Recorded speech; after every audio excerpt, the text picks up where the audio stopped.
তৃণমূল সংখ্যালঘু সেলের নতুন কমিটি গঠন হলদিয়ায়। শিল্প শহর হলদিয়া বাসুদেবপুর তৃণমূল সংখ্যালঘু সেলের কমিটি গঠন। আসন্ন লোকসভা নির্বাচনে সমস্ত দলের প্রার্থী ঘোষণা হয়েছে।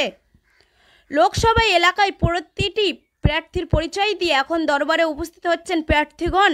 শিল্প শহর হলদিয়া নির্বাচনের কার্যালয়ের উদ্বোধন হলো। হলদিয়া টাউন সংখ্যালঘু কমিটি ও ব্লক কমিটির নাম ঘোষণা হলো।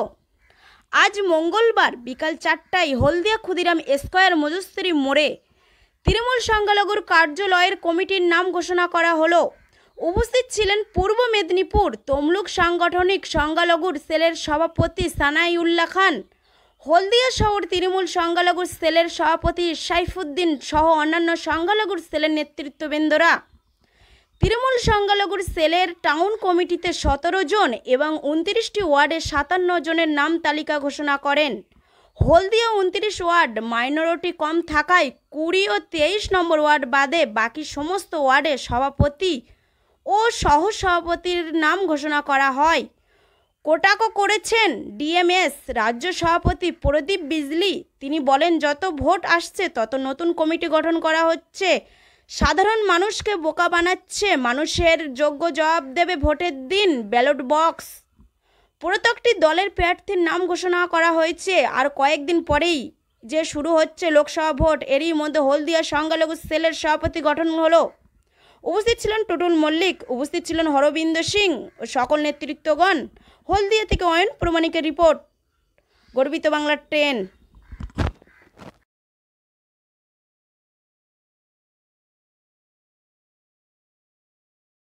সেলের টাউন কমিটি ও ওয়ার্ড প্রেসিডেন্ট, ভাইস প্রেসিডেন্ট ও জেনারেল সেক্রেটারি কিছু কিছু ওয়ার্ডের ঘোষণা করা হবে। টোটাল টাউনে থাকছে 17 জন, আর ওয়ার্ডের উপর থেকে টোটাল 29টা ওয়ার্ডের উপর থেকে 2টো ওয়ার্ড মাইনরিটি না কম থাকার জন্য সেই 2টো ওয়ার্ড বাদ থেকে টোটাল 57 জনের নাম ঘোষণা করা হয়েছে। এদের কাজ আগামী ইলেকশন, সামনে লোকসভা ইলেকশন, তাই লোকসভা ইলেকশনে যাদের সক্রিয়ভাবে এবং মাইনরিটি ভোট যাতে দিদির হাতকে আরও বেশি শক্তিশালী করতে পারে সেই লক্ষ্যে আজকে এই ঘোষণাটা করা হবে। অনেকে দাবি করছে ভোট আসলে শুধু কেবলমাত্র সংখ্যালঘু কথা মনে পড়ে, ভোট চলে গেলে সংখ্যালঘু কথা মনে পড়ে, কী বলবে? দিদি সবসময় মাইনরিটির পক্ষে ছিল এবং আগামীতে থাকবে, এবং তার প্রমাণ আগামী যদি পঞ্চায়েতের যে পঞ্চায়েত ইলেকশন হয়ে গেছে সেটা দেখবেন যে দিদি মাইনরিটি অনেক প্রতিনিধি দিয়েছেন, এবং এবারের যে লোকসভা হচ্ছে 42টার মধ্যে 6টা মাইনরিটি প্রতিনিধি থাকছে। অতএব এই কথাটি মানে বিরোধীদের একটা গুঞ্জন ছাড়া আর কিছুই নয়। মাইনরিটি সবসময় তৃণমূলের পক্ষ ছিল এবং দিদি সবসময় মাইনরিটির পক্ষ ছিল। আমার নাম শেখ সাইফুদ্দিন, সভাপতি হলদিয়া শহর তৃণমূল কংগ্রেস সংখ্যালঘু সেলের। এই লোকসভা ভোটের সম্মুখেই মানে প্রেসিডেন্ট নির্বাচন সাংগঠনিক প্রক্রিয়াকে যদি আমরা সাংগঠনিক প্রক্রিয়া সারা বছরই চলতে থাকে। সাংগঠনিক প্রক্রিয়া শুধু লোকসভা ভোট কেন, বিধানসভা ভোট করা ইত্যাদি ভোটকে কেন্দ্র করে কোনো সাংগঠনিক প্রক্রিয়া হয় না। যেহেতু আমাদের জেলা সভাপতি ঘোষণা হতে, জেলা কমিটি ঘোষণা হতে দেরি হয়েছে, স্বাভাবিকভাবে এখানে ব্লক কমিটি বা টাউন কমিটি বা ওয়ার্ড কমিটি ঘোষণা করতে একটু দেরি হলো। এটা একটা এই যে কমিটি গঠন সংগঠনকে শক্তিশালী করা যায়, মজবুত করার জন্য, এটার সঙ্গে রাজনৈতিক যে ভোট এলে সংখ্যালঘুদেরকে জাগানো হয় ইত্যাদি নয়। কারণ যেখানে যেরকম প্রয়োজন আছে সংগঠনকে শক্তিশালী করার জন্য সব কিছুই করা হয়। একেবারে এটা সাংগঠনিক কাজ মানেই একেবারে যতদিন ধরে নেন, যতদিন আমরা দায়িত্ব থাকবো ততদিন এই কমিটি কাজ করে যাবে এবং স্ট্রংলি কাজ করে যাবে, মানুষের জন্য কাজ করে যাবে, মানুষের অধিকারের জন্য লড়াই করে যাবে, সংখ্যালঘু স্বার্থকে সুরক্ষিত করবে।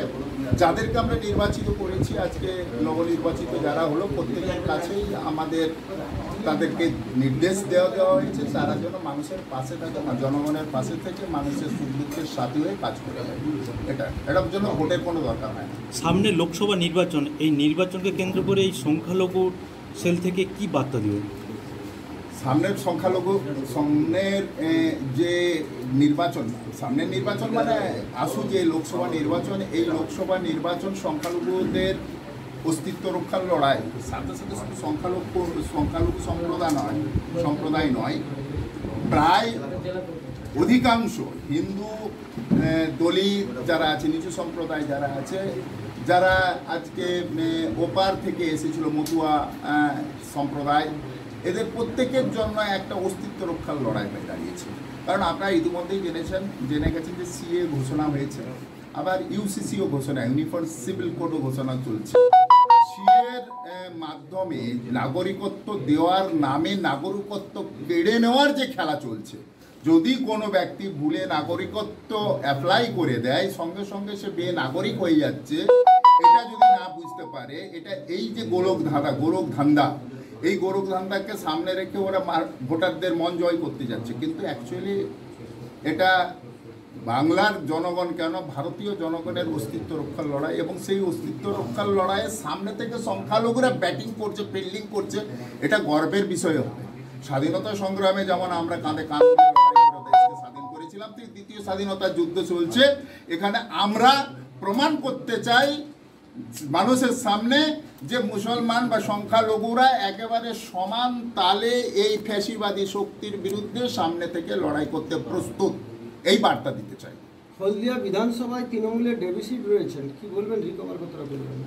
হলদিয়া বিধানসভা তৃণমূলের ডেফিসিট নয়, এটা ভুল ব্যাখ্যা হচ্ছে। এখানে অলরেডি বিজেপির এমএলএ আছে, আমাদের এমএলএ নেই, এটা একেবারে বিধায়ক। এটা সত্যিকার, এটা একটা দুঃখজনক ঘটনা, কিন্তু এটা শেষ কথা নয়। আলোর পরে অন্ধকার আসে, অন্ধকারের পরে আলো আসে। যে কাজ হলদিয়াবাসী বিধানসভায় যে ভুলটা করেছে, আশা করি পঞ্চায়েত নির্বাচনে অনেকখানি সেটাকে রিকভারি করেছে। পঞ্চায়েতে আমাদের সুতাহাটা পঞ্চায়েত সমিতি আমাদের দখলে এসেছে, এবং এবার নিঃসন্দেহে হলদিয়া এবং হলদিয়া বিধানসভা লিড দিয়ে দেখিয়ে দেবে এবং নিজের সম্মান পুনরুদ্ধার করবে, এটুকু আশা করতে পারি। পৌরসভার ভোট নিয়ে কি বলতে চান? পৌরসভা ভোট যখন ঘোষণা হবে তখন তার দেখা যাবে। এই মুহূর্তে পৌরসভা ভোট ঘোষণা হয়নি, এখন চলছে প্রশাসনিকভাবে। যখন ঘোষণা হবে তখন সে ব্যাপারে প্রতিক্রিয়া দেওয়া হবে। আপনার নাম? আমার নাম সানাউল্লাহ খান, জেলা সভাপতি, কংগ্রেস সাংগঠনিক জেলা তৃণমূল সংখ্যালঘু।